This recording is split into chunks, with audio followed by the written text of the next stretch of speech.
वरिष्ठ शिक्षाविद राज ऋषि आचार्य श्री सुदर्शन जी महाराज ने नई राष्ट्रीय शिक्षा नीति को छात्र उपयोगी बताया है। माननीय प्रधानमंत्री नरेंद्र मोदी ने नई शिक्षा नीति की बिंदुवार इसकी विशेषता की घोषणा की है। प्रधानमंत्री जी ने स्पष्ट कहा है कि देश तेजी से 21वीं सदी की ओर प्रवेश कर रहा है, इसलिए नई पीढ़ी के छात्र छात्राओं को नई चुनौतियों के साथ स्वयं को उसके अनुरूप तैयार करने की आवश्यकता है। कहते हैं कि अगर अभी के बनस्पति और बेहतर परिणाम प्राप्त करना है तो उसके लिए पुराने साधन के बजाय नए साधन का उपयोग करना होगा।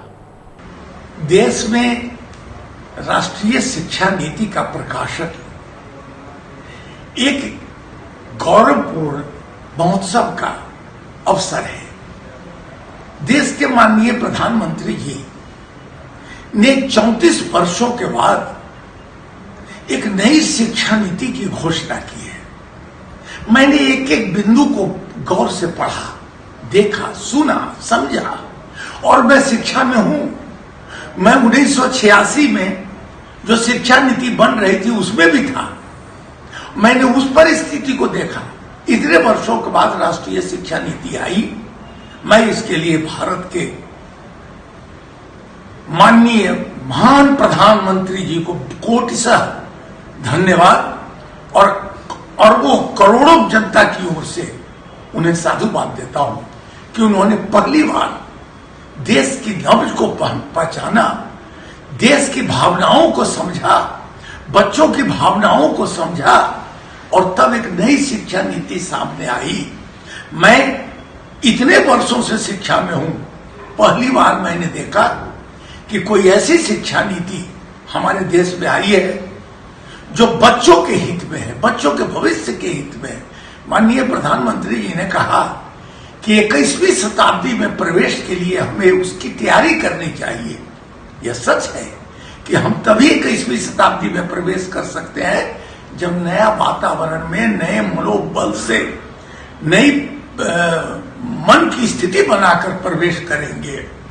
पुराने सारे चीज ध्वस्त हो चुके हैं और जो आज पूरे देश में वातावरण नेगेटिव वातावरण बन गया, ड्रॉप आउट की समस्या हो गई, बच्चे पढ़ाई से भागने लगे, शिक्षा की बेहतर स्थिति इसलिए हो गई कि हम बच्चों के लिए शिक्षा नीति नहीं बना सके।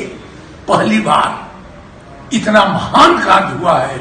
इस गौरवपूर्ण दिवस को मैं नमस्कार करता हूं और माननीय प्रधानमंत्री जी की एक ही दृष्टि थी, जब बच्चों की प्रतिभा को विकसित करो, बच्चों को प्रैक्टिकल बनाओ, बच्चों को पता होने दो कि भागलपुर में जो सिल्क की फैक्ट्री बनी है वो फैक्ट्री चलती कैसे है, सिल्क बनता कैसे है।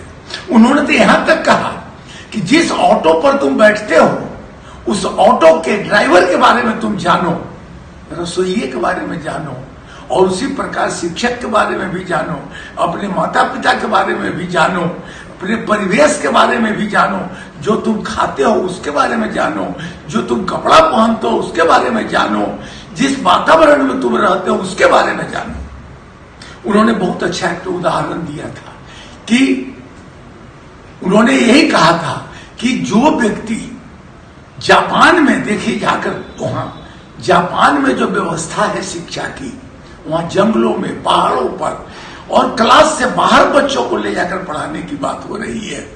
हम लोगों के भी भारत में उन्होंने आह्वान किया है कि सभी बच्चों को कक्षाओं से बाहर निकालो और खुले मैदान में, जंगलों में, नदी, पहाड़, झरनों के बीच ले आकर बच्चों को पढ़ाओ ताकि उसकी आत्म प्रतिभा विकसित हो सके।